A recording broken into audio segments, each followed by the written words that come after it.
una semana más, bienvenidos una semana más a mi canal de YouTube.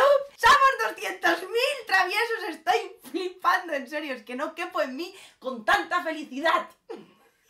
No te vi, supe que tú eras para mí, y es que a mí me gusta solo tú.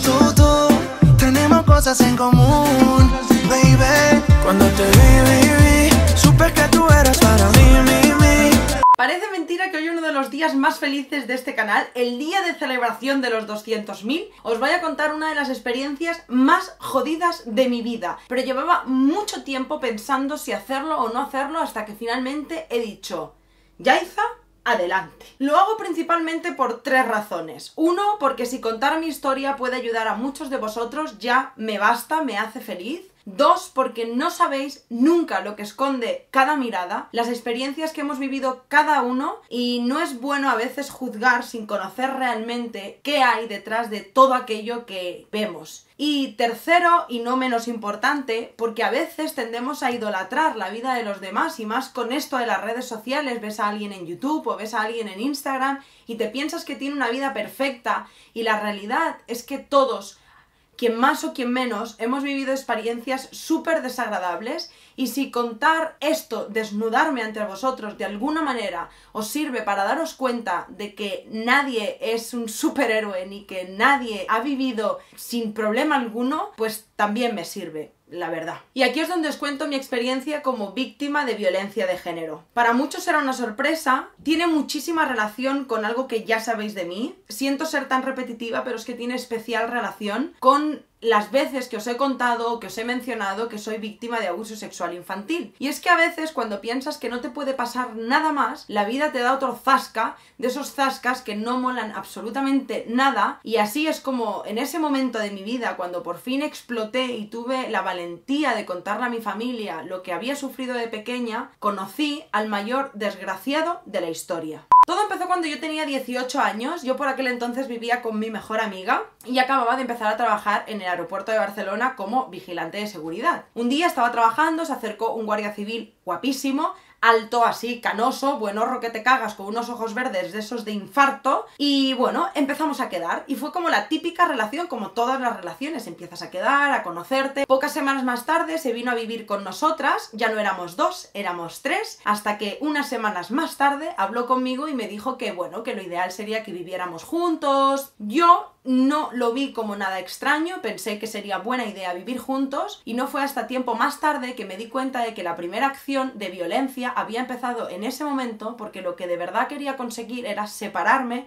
de mi mejor amiga. Separarme de mi mejor amiga significaba dejar de sentirme fuerte y en mi zona de confort o en mi territorio para poderme llevar al suyo. Semanas más tarde, después de vivir juntos, me ofrece / me obliga a tener una relación sexual sin protección. Y esto es importante que lo penséis porque, y más dedicándome a lo que me dedico y que hago especial hincapié en cosas de feminismo, de sexualidad, de empoderamiento, etc. Aun estando dentro de una relación de pareja, es importante que aprendáis a separar cuando hay un mutuo acuerdo de no vamos a utilizar protección a cuando te coaccionan para tener una relación sin protección. Eso es denunciable igual, por más que sea tu novio. Yo en aquel entonces no sabía ver que él de alguna manera me estaba coaccionando obligando, pensaba que era una idea estupenda. Semanas más tarde me entero que estoy embarazada.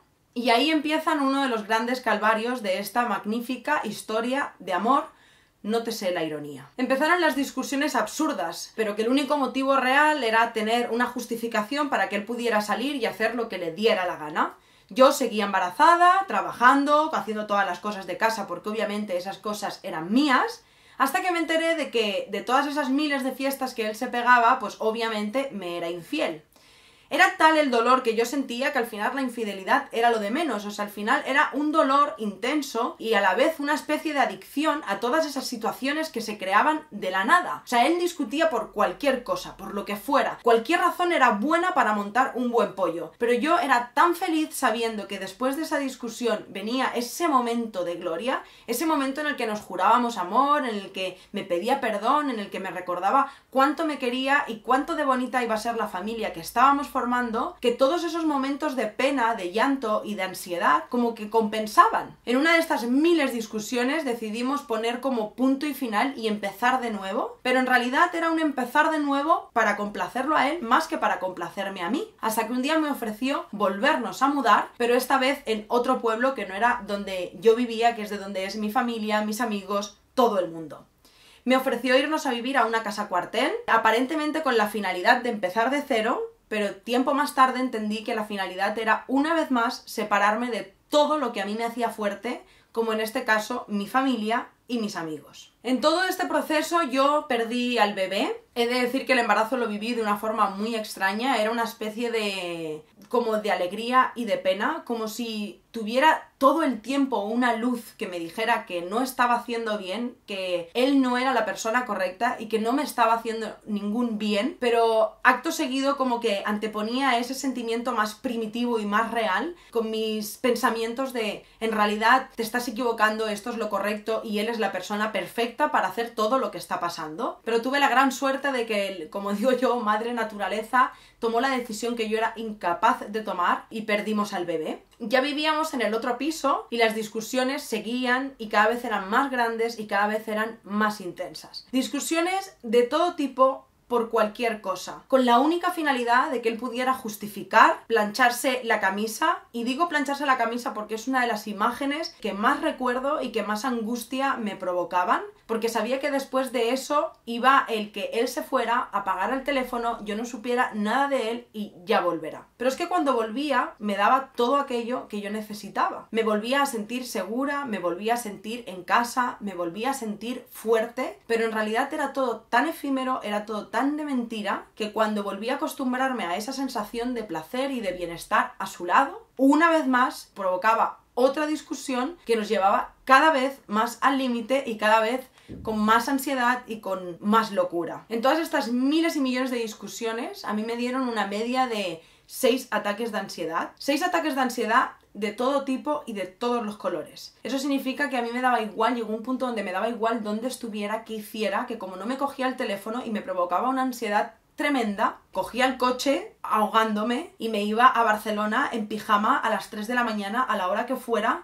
a buscarlo por todas las discotecas porque necesitaba hablar con él, porque no entendía cuál era la razón por la que habíamos discutido. Una vez más volví al día siguiente, me pedía perdón, nos queríamos un montón y volví a ese hype que tan feliz me hacía. En todo ese proceso yo no había superado el tema del aborto. Vivir un aborto no es nada fácil, es una de las peores experiencias de mi vida. Cada vez que lo pienso me provoca una angustia tremenda. Y a todo esto os quiero recordar de que yo solo tenía 18 años. Pues en todo esto me volví a quedar embarazada. Y esta vez estaba más segura que nunca, porque esta vez sí lo habíamos ido a buscar, sí estaba convencida de lo que estaba haciendo. Y digo convencida porque yo no estaba convencida ni tenía el control de nada de lo que estaba sucediendo. Pero yo eso no lo entendía hasta mucho tiempo después. Las discusiones seguían y ahora ya no cuando se agobiaba se iba simplemente de fiesta, sino que se cogía las maletas y se iba a Mallorca a ver a su familia. Desaparecía una semana, yo no sabía nunca nada de él y tampoco podía pedir explicaciones porque todo lo que le preguntaba era como estás loca, estás tumbada, estás obsesionada, no me dejas vivir, etcétera, etcétera, etcétera. Hasta que un día, uno de los días que estábamos bien casualmente, se va al fútbol, se deja el móvil en casa. Juro y perjuro que no lo he hecho en mi vida, pero ese día tuve la necesidad, hubo como un ángel, como una energía que me dijo mira ese móvil y encuéntrate con una realidad. Soy de las que piensa que nada pasa porque sí. Y me encontré en el teléfono de que justo la noche anterior pues había tenido una conversación con alguien que se había visto en los últimos días.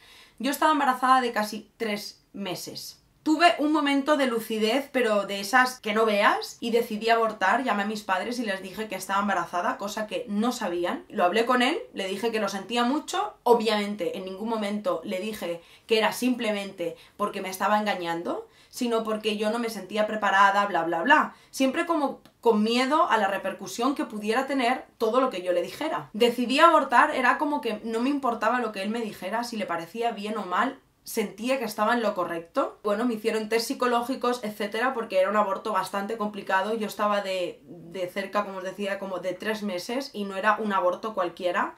me hicieron anestesia general y recuerdo una sensación como de nostalgia muy grande, como de saber que estaba en lo correcto, pero a la vez como de que me estaba desprendiendo de algo que yo realmente amaba. Aparentemente parecía que él me apoyaba y que él había decidido como que eso era lo mejor, pero justo cuando salimos de esa clínica, lo primero que se le ocurrió decirme es ¿qué? ¿Cómo te sientes al haber matado a nuestro hijo? No sé si habéis vivido alguna vez un aborto y espero que nunca lo viváis de la manera que yo lo hice, pero es una de las frases más desafortunadas que te puede decir alguien en ese momento, y más cuando se trata de la persona que más quieres y que se supone que más te quiere a ti. Mi madre me retuvo en casa como dos o 3 días, me encerró con llave porque mi madre a todo esto era como necesitaba sacarme de ahí y no sabía cómo hacerlo. A mí no se me podía decir nada, y recuerdo autolesionarme la barriga por culpa de lo que él me había dicho, como en un sentimiento de ira descontrolada y de locura desenfrenada. Pero de nuevo él me pidió que volviera a casa y así hice. Solo estaba deseando de que él me volviera a tender la mano y me prometiera y me jurara ese amor que tanto nos teníamos. Volví.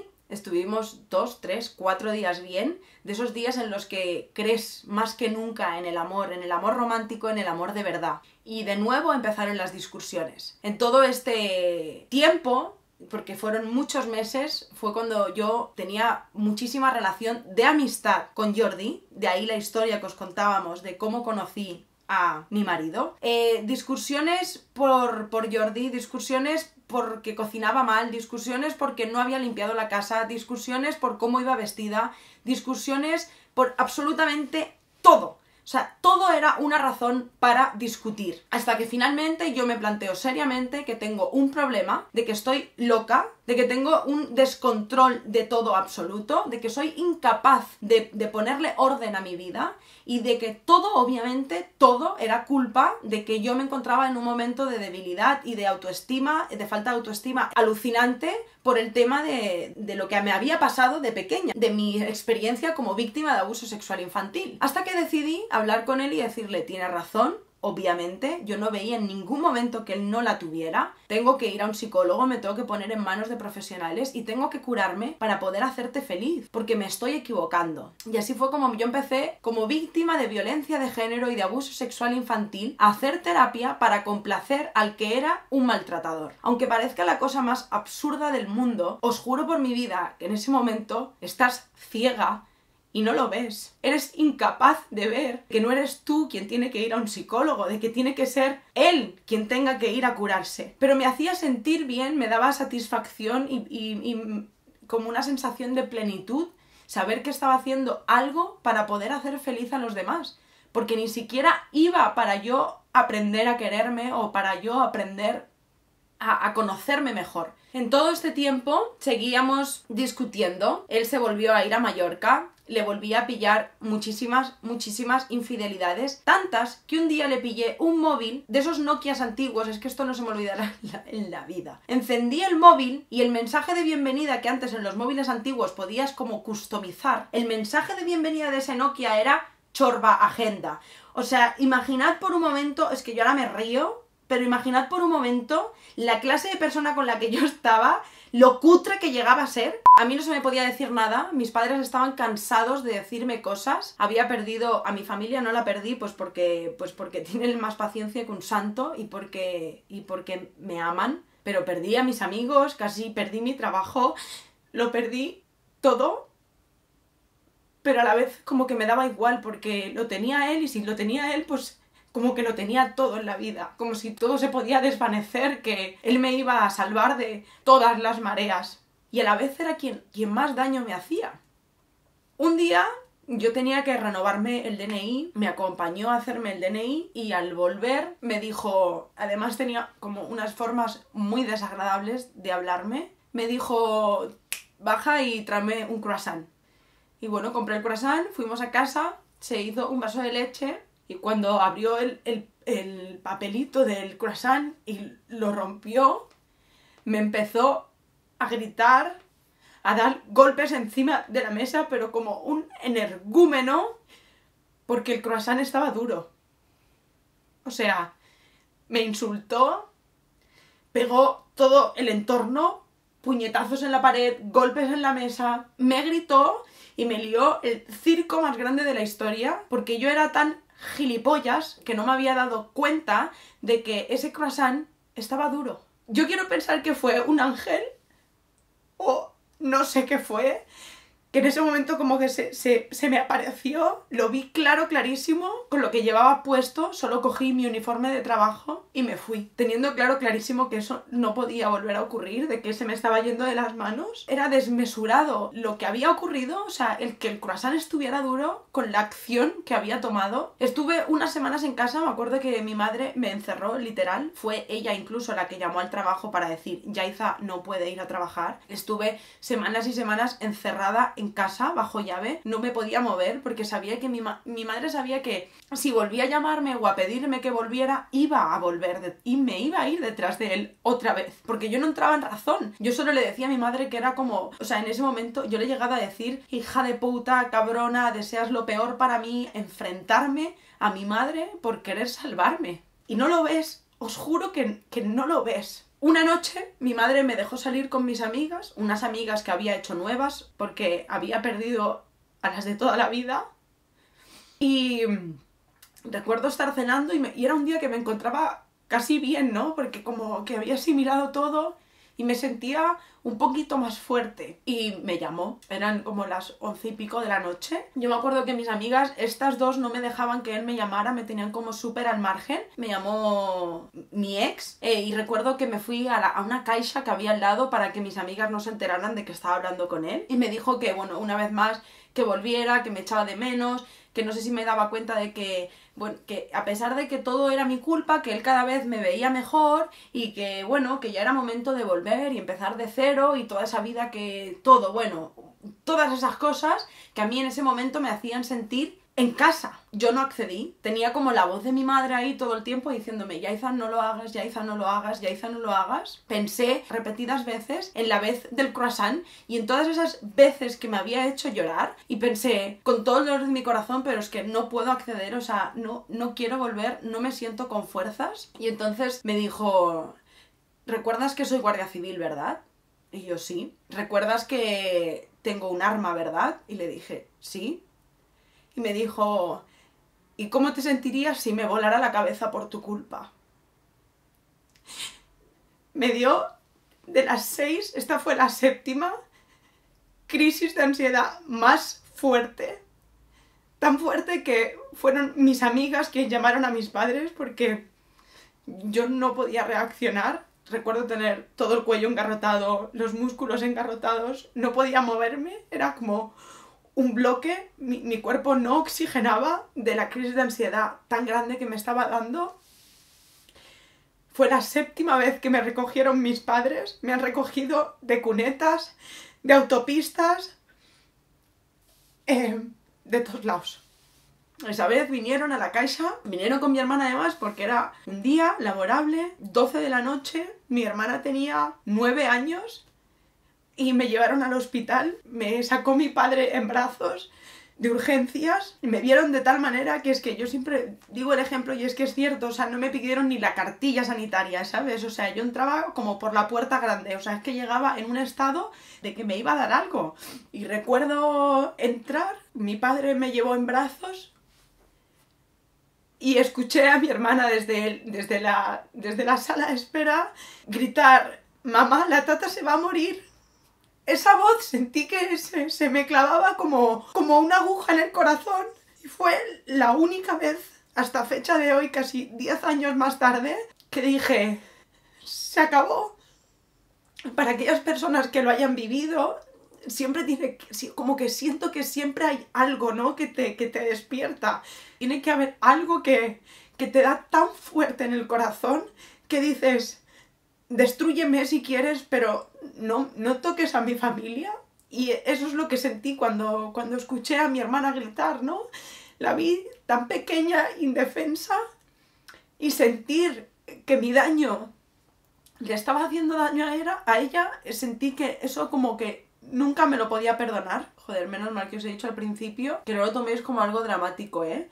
Tengo unas cosas yo, o sea, es que me cuesta poco emocionarme, pero además cuando me desnudo tanto, cuando hablo mucho de de las cosas que remueven, tanto en positivo como en negativo, como que no puedo evitar emocionarme, ¿sabéis? Pero es curioso porque os he dicho, lo tengo como súper asimilado y es verdad. Total, en fin, después de ese gran día, de que mi hermana me sirviera, yo qué sé, como de ángel celestial o de no sé, parecía que iba a llegar como la parte más bonita, pero en realidad fue una de las más duras. Y es que justo después de salir de esta experiencia, era una sensación muy rara, porque yo estaba fuera de esa relación, pero a la vez sentía que mis sentimientos seguían muy dentro. Seguía sintiendo culpa, seguía teniendo una falta de autoestima enorme, seguía sin creer en el amor, seguía perdida. Pero de todo, lo que más me dolió fue sentir que me había perdido a mí. Yo le decía a la psicóloga, es que no me acuerdo de quién era. Es que no recuerdo la música que me gusta, no recuerdo cómo me gusta vestir, no recuerdo lo que me hace feliz, no recuerdo qué cosas me emocionan. Era como si él hubiera hecho de mí otra persona. Y no solo lo había conseguido, sino que había conseguido que olvidara quién era yo. Y ahí empezó uno de los grandes planteamientos de mi vida, que fue, ¿lo he olvidado? ¿O es que nunca he sido quien de verdad soy? ¿O de verdad nunca me he permitido el lujo de ser aquello que de verdad me mueve por dentro? Y una vez en un vídeo, una chica que se llama Marta, que además le tengo mucho cariño porque en Pride Barcelona de este año me regaló una carta preciosa, me preguntó en un question and answers que hicimos, ¿en qué momento de tu vida cogiste las riendas y aprendiste a quererte y empezaste a ser quien de verdad eras? Siempre he tenido dudas, ¿no? Siempre he pensado, ¿era yo antes del maltrato y luego me retomé y me reconstruí? ¿O de verdad me permití el lujo de ser quien de verdad era después de todas las experiencias que me habían pasado? Pensad que para mí he sido súper feliz, he tenido momentos de felicidad muy grandes, pero he tenido que hacer un trabajo de gestión emocional muy grande también con el tema de los abusos, la violencia de género, y ahí es cuando ahora puedo decir que yo soy yo a partir de que me fui a vivir a Brighton, ¿no? O sea, para mí mis 21 años marcaron un antes y un después en mi vida. Bueno, eso os lo contaré otro día, porque es como too much por hoy, es demasiado. He resumido muchísimo esta historia que duró 1 año y 3 meses. Fue súper intenso, viví mogollón de cosas, aprendí mucho. Esas cosas no se tienen que agradecer, pero he aprendido a agradecer y a perdonar. Y de algún modo no se lo agradezco a él, pero sí le agradezco a la vida que me haya dado, aunque sea muy duro, la oportunidad de aprender a quererme y de aprender a decir no, de respetarme y de darme cuenta cada vez que me miro al espejo de quién soy realmente. Joder, vaya vídeo más emocionante, chaval. Sin duda esta era la mejor forma de celebrar los 200.000. O sea, como nunca me hubiera imaginado, pues así lo he hecho. Pero bueno, traviesos, me encantaría que me demostrarais o que me dijerais qué habéis sentido, qué pensáis, si me he dejado algo, si os puedo ayudar aunque sea desde la distancia. Recordad que no puedo estar ahí para todo el mundo, pero que os leo siempre, así que dejadme en los comentarios todo lo que queráis, que podemos vernos todos los días en Instagram y que probablemente me veis mucho más feliz y mucho más contenta y con esa energía tan mía que tengo cada día, que me encanta compartir cosas con vosotros todo el tiempo. Y hasta aquí el vídeo de hoy, muchísimas gracias una semana más, no olvidéis darle al botoncillo ese rojo de suscribiros y nos vemos la semana que viene probablemente más contentos, más felices, con más energía y con más todo. Un beso muy grande, Nochi People. ¡Mua! Y a quererse mucho, traviesos, que nada ni nadie nos borre nunca la sonrisa.